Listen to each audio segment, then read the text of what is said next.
50의 지혜. 어쩌다 사람을 만났는데 처음에는 참 인상이 좋았다가 시간이 지나면서 사실은 최악인 인물로 변해버린 경험이 누구나 한 번쯤은 있을 것이다. 함께 있으면 기분이 나빠지고 안 좋은 일들에 말려들며 언제나 손해를 보게 만드는 그런 사람도 주변에 한 명쯤은 있다. 겉과 속이 완전 딴판이고 사람을 음해하는 등 당신의 주위에 한 명 정도는 있을 법한 성격이 최악인 사람들.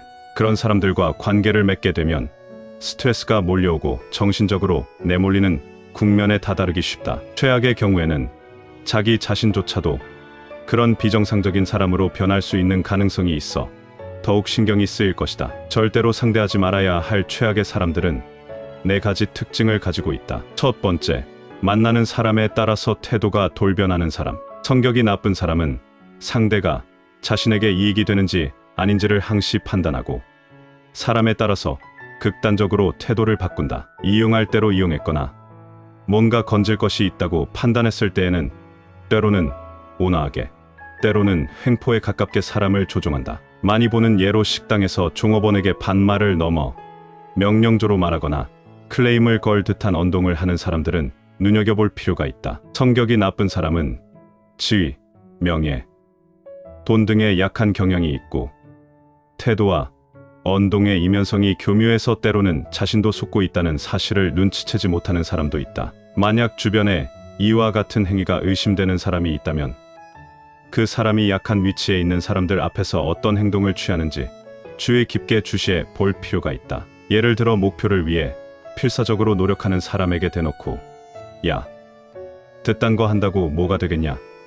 노력해봐야 소용없다니까 하고 아무렇지도 않게 말을 하는 사람이 있다. 두 번째, 사람을 이용만 하는 사람. 정말로 성격이 나쁜 사람은 타인의 솔직한 감정이나 선의를 교묘히 이용해서 자신의 입맛에 맞게 끌고 간다. 예를 들어 어떤 일로 좌절에 빠진 사람들에게 이런 일이 당신에게 도움이 될 거예요 하고 친절한 척 조언을 하지만 사실은 자신의 이익을 위한 덫으로 유도를 하며 선의의 제3자로 가장하곤 한다. 이런 타입이 무서운 점은 자신은 직접 아무런 손을 쓰지 않고 타인을 잘 이용함으로써 목표로 한 임무를 교묘하게 추락시키는 기술을 지닌 데 있다. 다른 표현으로 하자면 지능범이라고도 할 수 있다. 게다가 만일 그 악행이 주모자인 자신에게 쏠리게 되면 그 책임을 실제 행동한 사람에게 전가하는데 이때의 언행이 너무나도 자연스럽고 단단하게 보인다. 때로는 주모자인 이 사람은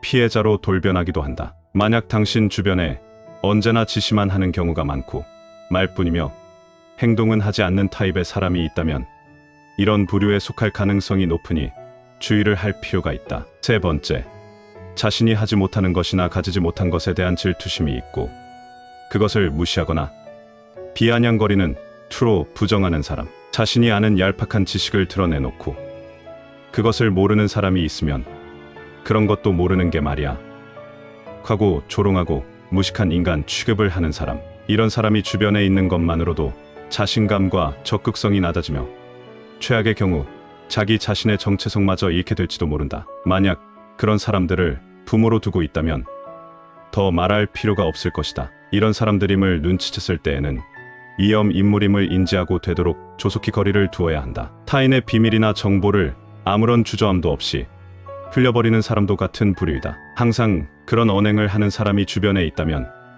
그 사람과 절대로 말을 하지 않는 것이 가장 현명한 방법이다. 네 번째, 뒤통수에서 남의 욕을 하는 사람. 다른 사람의 험담을 늘어놓거나 쓸데없이 나쁜 소문을 퍼뜨리는 언행은 결코 칭찬받을 행동이 아니다. 하지만 진짜 나쁜 사람은 당사자 앞에서는 웃는 얼굴을 하고 있다가도 잠시 자리를 비운 순간 그 사람의 험담을 늘어놓는 타입이다. 특히나 악질적인 것은 자신의 마음에 들지 않는 사람을 음해하기 위해서는 의도적으로 악의적인 거짓말이나 소문을 퍼뜨리는 사람들이다. 성격이 나쁜 사람과 부딪혀야 할 때는 이 사람은 뭔가 병에 감염된 거야라고 생각하는 것이 대처법의 하나이다. 상대를 대등한 입장이라고 생각하면 짜증도 나고 스트레스도 쌓이게 된다. 감정을 억제하기 위해서 저런 성격은 병이 원인이라고 생각하게 되면 조금 참을 수 있게 된다. 그것을 고치는 데는 물론 많은 시간과 노력이 필요하다. 대등한 위치에 두지 말고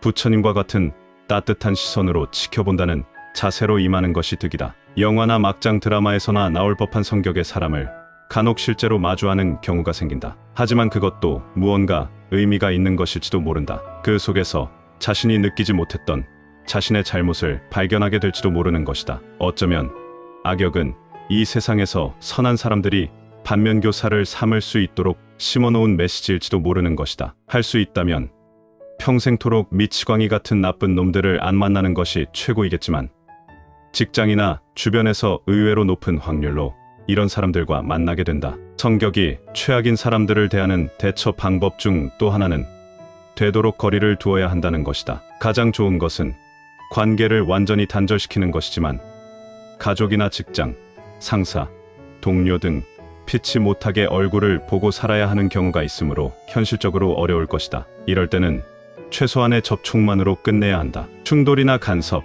싸움은 피하는 것이 좋다. 그리고 조심해야 할 것은 실수로라도 상대의 성격을 고쳐보겠다는 등의 생각은 품지 않는 것이 현명한 것이다. 이것은 당신에게 최대한의 스트레스를 가져다 줄 뿐 아니라 정신을 차려보면 오히려 자신이 그 사람에게 조종당하게 되는 상황에 빠질 가능성이 생길 수 있다. 또한 너무 티가 나도록 부자연스럽게 회피하거나 무시하는 등 돌연 서먹하게 구는 태도를 취하는 것은 나중에 트러블을 야기할 수 있는 원인이 된다. 그러니 되도록 자연스럽게 건들지 않으면 똥이 묻지 않는다는 마음으로 실행해야 한다. 악성 질환에 걸렸다고 생각하고 지켜본다. 만약 그런 사람들로 인해 극심한 스트레스를 받고 있다면 그것은 어쩌면 그 자리를 떠나 새로운 것을 찾아보라는 인생의 새로운 전환기를 암시하는 것일 수도 있다. 새옹지마라는 말도 있듯이 악역과의 만남도 그 의미를 잘 생각해보면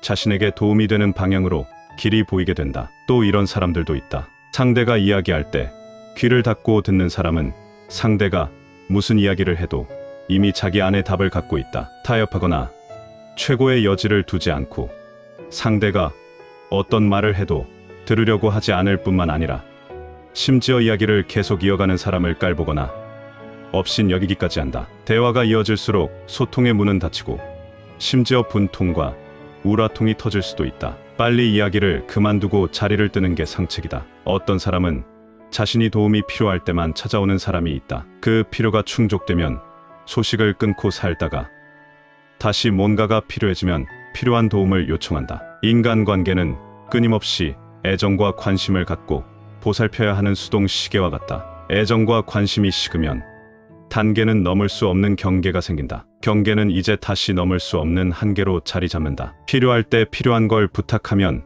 필요한 걸 얻을 수 없다. 인간은 필요로 맺어지는 계약 관계가 아니기 때문이다. 필요로 맺어진 인간관계는 필요가 없어지면 인간관계도 끊긴다. 끊긴 인간관계를 필요한 게 생기면 다시 이어나가려고 하지만 이미 관계는 쉽게 넘을 수 없는 경계로 바뀌었기에 관계 회복은 생각보다 쉽지 않다. 필요 없는 사람은 없다. 다만 상대가 지금 필요하지 않다고 생각할 따름이다. 내 이익만 챙기는 나밖에 모르는 사람이 있다. 다른 사람의 아픔에 눈 감는 사람은 사람으로서의 기본적인 윤리나 의무를 망각한 사람이다. 상대방의 아픔을 사랑하는 사람이 진짜 사랑하는 사람이다. 자기 과시에서 헤어나오지 못하는 사람이 있다. 대화를 나누다 보면 자기 생각은 언제나 옳다고 생각하면서 자신 있게 자기 주장을 펼치는 사람이 있다. 물론 자신감을 기반으로 자기 주관을 거침없이 이야기하는 사람을 부정적으로 생각하지는 않는다. 문제는 내 생각도 틀릴 수 있다는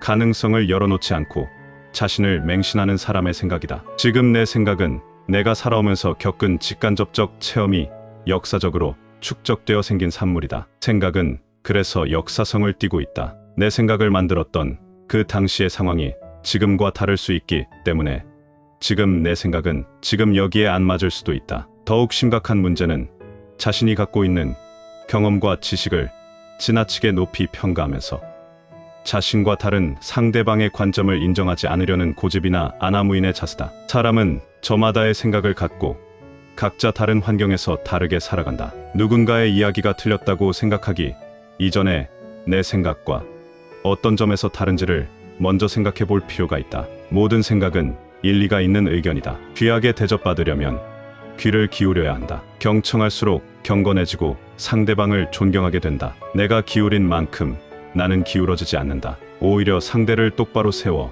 자존감을 갖게 만들어줄 수 있다. 자세를 낮추고 귀를 기울일 때 소통은 화통해진다. 진정한 대화는 나를 낮추고 상대를 높여주는 겸손에서 비롯된다. 나를 낮추고 상대를 높여주면 덤으로 나도 높아진다.